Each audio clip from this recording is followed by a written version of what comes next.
him? Or was it the same impossible imitation as before? "He knows my name," she hissed. "He even knows my family. Maybe it's real."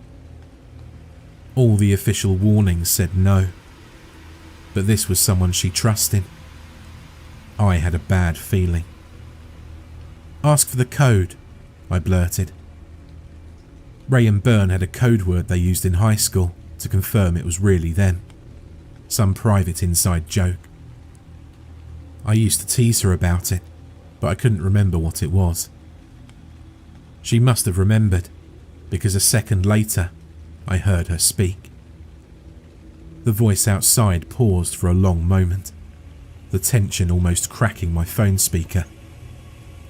Then, he responded with something, but it was too quiet for me to catch.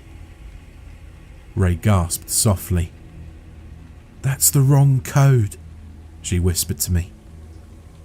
We both waited on tenterhooks for the next thing to happen.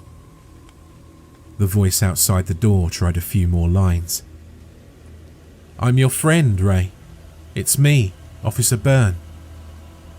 But it sounded uncertain now, like it was piecing together phrases from memory. Ray didn't answer. After what felt like forever, it sounded like it walked away and left.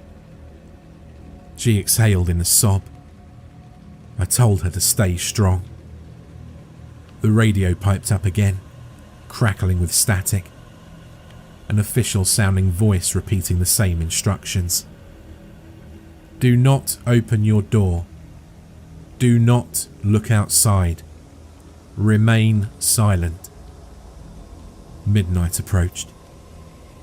Just as I began to get tired and close my eyes, red and blue lights strobed through the slit in my curtains. I crawled carefully to the window. Against all common sense, I peeked through the smallest gap in the fabric. Outside, an armoured vehicle was parked in the street. People in dark uniforms were shining flashlights into yards and houses. One of them stepped onto my porch, scanning the area with a handheld device that beeped sporadically. Were these the real authorities?